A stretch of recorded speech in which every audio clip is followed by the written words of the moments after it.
2000 సంవత్సరములకు ముందు ప్రభువైనటువంటి యేసుక్రీస్తు వారు ఈ లోకంలో జన్మించినట్లు మనమందరం ఎరిగి ఉన్నాం. అయితే దానికి ముందు అనేక మంది ప్రాఫెట్స్ ప్రాఫెసీ చేశారు. ఐజియా ప్రాఫెట్ కూడా ఆయన ప్రవచించినట్లు మనం చూస్తున్నాం.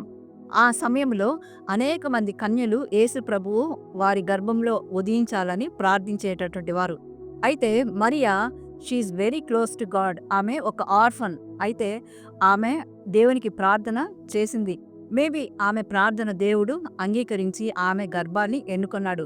అప్పుడు ఆమె ప్రార్థించే సమయంలో దేవదూత గాబ్రియేలు ఆమెను దర్శించి, నీ గర్భమందు దైవ కుమారుడు జన్మించబోతున్నాడు, భయపడకము అని చెప్పిందనమాట.